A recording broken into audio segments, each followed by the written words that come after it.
اول حاجه معايا كوبايه ونص من الحليب الدافي. معايا معلقتين من السكر، معلقه كبيره مليانه من الخميره. هقلب كويس لحد السكر ما يدوب. هنزل بمعلقتين كبار من الحليب البودر، وده اختياري، لو مش موجود مفيش اي مشكله خالص. حبايه من البيض. دلوقتي هنزل باربع كوبايات من الدقيق، وكمان معلقه صغيره من الملح، ومعلقه كبيره من البيكنج باودر. هخلط البيكنج باودر كده والملح مع الدقيق. بعد كده بقى هخلط العجين كله معايا بالشكل ده كده. دلوقتي انا شلت المعلقه وهخلط بايدي، لان انا محتاجه اخلط شويه حلوين، ما يقلوش عن 7-8 دقايق. عجنت العجينه على قد ما اقدر علشان تبقى ناعمه معايا بالشكل ده كده، نوعا ما لسه بتلزق. دلوقتي بقى اخر حاجه معايا معلقتين كبار من الزبده، هفضيهم على العجينه وارجع اعجن من اول وجديد تاني. هحس ان العجينه بتتقطع معايا ولا اي مشكله خالص، هتتقطع وترجع. شايفين ابتدت تتقطع ازاي؟ هتقطع وترجع تتماسك تاني وتبقى ناعمه زي الاول واحسن كمان. انا كده شلت العجينه بتاعتي من البوله، حطيتها على الكاونتر وفضلت اخلط فيها كويس او اعجن فيها كويس لحد ما اتمسكت معايا بالشكل ده كده. انا عايزاها نفس النعوميه دي كده، ونوعا ما بتلزق بسيط جدا كده. يبقى كده العجينه بتاعتي ناجحه وجميله جدا. هسيبها بقى في مكان دافي تتخمر براحتها خالص. كده العجينه بتاعتي اتخمرت معايا بالشكل اللي احنا شايفينه الجميل ده.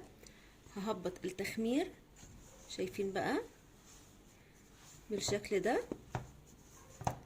خطوات مهمة جدا. دلوقتي هبطت التخمير بتاعي، شلت اصلا العجينة كلها على بعضها من البولة كده. خلاص هرفع البولة على جنب. دلوقتي جبت الصينية اللي انا هدخل فيها العجينة بتاعتي الفرن. انا جبت صينية تشيز كيك علشان بتتفتح معايا وتكون سهلة. هفرد فيها العجينة بالشكل ده كده. مهم جدا عندي تتخمر مرتين.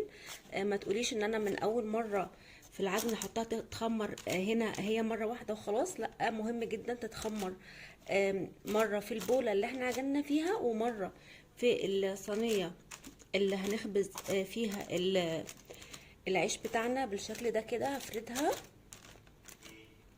كده بقى. هسيب العجينه بتاعتي تتخمر مره تانية، مش اقل كمان من 10 دقايق ربع ساعه. ودلوقتي كده العيش معانا اتخمر للمره التانية. شايفين بقى اصلا العجينه تتاكل اصلا لوحدها نيه من غير اي حاجه. دلوقتي هنا بقى معايا معلقه من الزبده السايحه، عليها معلقه من الحليب. طبعا دهن الوش ده بالحاجه اللي احنا بنحبها، ممكن ندهنه بصفار بيضه او بيضه حتى كامله، بس انا بحب الحليب او الزبده اكتر من البيض. اخر حاجه بقى شويه كده من السمسم، ودي حريه شخصيه، ممكن نحط سمسم ممكن ما نحطش حسب ما احنا بنحبين ايه. دلوقتي بقى هدخل العيش بتاعي في الفرن على درجه حراره 220 او 240. هتاخد من نص ساعه لساعه الا تلت تقريبا، ويكون العيش بتاعنا جاهز معايا. العيش بتاعنا العملاق ده طلع من الفرن. هنسيبه يبرد تماما على جنب.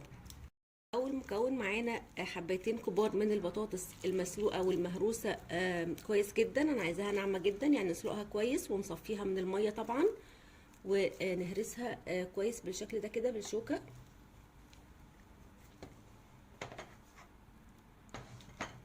ومعانا هنا كيلو من الفراخ الصدور على وراك، او ممكن حاجه واحده بس صدور او وراك اللي احنا حابينه. بس انا حابه احط وراك وصدور لان الوراك فيها نسبه من الدسم، فبتدي البرجر اللي معايا طراوه. معايا هنا حبايه واحده بس من البصل مفرومه ناعم جدا. معايا هنا واحدتين من التوست، عليهم بس معلقتين كده ميه سخنه، هسيبهم على جنب لحد ما اكمل التوابل بتاعتي. معايا هنا كيس من الفيجيتار الحار، ممكن يكون البارد زي ما احنا حابين، بس انا عايزه يكون فيها نسبه من الحراره. معايا هنا معلقتين كبار من مرق الدجاج. خطوه مهمه جدا، انا عارفه ناس كتير ما بتحبش المرقه، بس هي خطوه مهمه جدا وبتدي طعم حلو قوي ومختلف كمان. معلقه كبيره من اللبن البودر، وهو كمان بيدي طعم، ولو مش موجود مفيش اي مشكله خالص. معلقه كبيره من البيكنج باودر، معلقه كبيره توم باودر، ومعلقه كبيره بصل باودر، معلقه صغيره فلفل اسود، معلقه صغيره كمون، معلقه صغيره ملح، والملح حسب الرغبه او زي ما احنا بنحب. معلقه صغيره مليانه من السكر، بتفرق هي كمان في الطعم. كده التوست اللي معايا اتشرب، انا مش عايزه يكون فيه ميه، لو حسينا ان احنا حطينا ميه كتير هنصفيه او نعصره بايدينا. دلوقتي بقى هنخلط خلط كويس جدا جدا جدا، عايزه كل المكونات دي تتداخل مع بعضها وتبقى عجينه متماسكه معايا. كده خلصنا البرجر بتاعنا او البيج برجر الحجم الكبير. شايفين بقى كيلو واحد بس عمل كميه كبيره جدا، عشان زودنا طبعا البطاطس والبهارات وكل الحاجات دي والبصل وكل الحاجات دي بتدي كميه اكتر، يعني كميه موفره جدا جدا. دلوقتي بقى هنعمل ايه؟ صينيه رشه من الزيت او من الزبده اللي احنا حابينه بالشكل ده كده. هنحاول بقى نعمل الحجم بتاع العيش بتاعنا. ابل ايدي بس شويه من الزيت وافرد على نفس حجم الصينيه اللي احنا عملنا فيها العيش علشان يطلع نفس المقاس كده. حجم الصينيه بتاعت البرجر بتاعتي. دلوقتي بقى هدخلها الفرن على درجه حراره 220 او 240، هتاخد تقريبا تلت ساعه ونص ساعه ل5 دقايق. دلوقتي العيش بتاعي بعد ما برد هقطعه بقى الطبقات اللي انا عايزاها. انا هعمل البرجر بتاعي 3 طبقات، فهقطع على عدد الطبقات اللي انا عايزاها طبعا. كده قطعت اول طبقة. شايفين بقى العيش قد ايه طري وجميل جدا، شايفين بجد حلو جدا. دلوقتي هقطع كمان طبقة.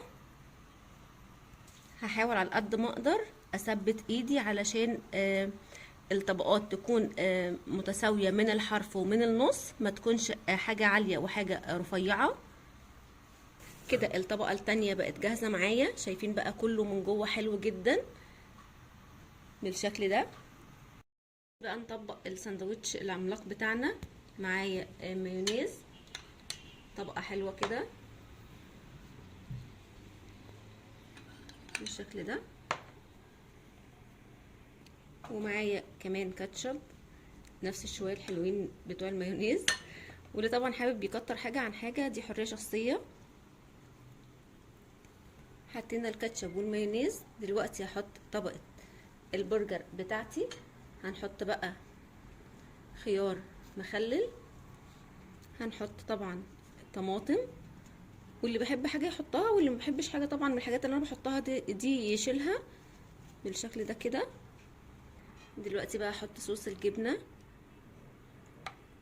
وطبعا صوص الجبنة الشيدر عندي على القناة، اللي ما شافش الوصفة وحابب يشوفها يدخل يشوفها. طبعا كمية حلوة كده. دلوقتي بقى نحط الخس الكابوتشا اللي معانا. عايزه اقول لكم الساندوتش ده بجد خطير ويكفي كتير جدا، اكتر من 6 افراد. دلوقتي بقى الطبقه التانية، وهنعمل نفس الدور اللي احنا عملناه تحت ده، الدور التاني هنعمله على الطبقه التانية دي. وبكده اخر طبقه في الساندوتش العملاق بتاعنا.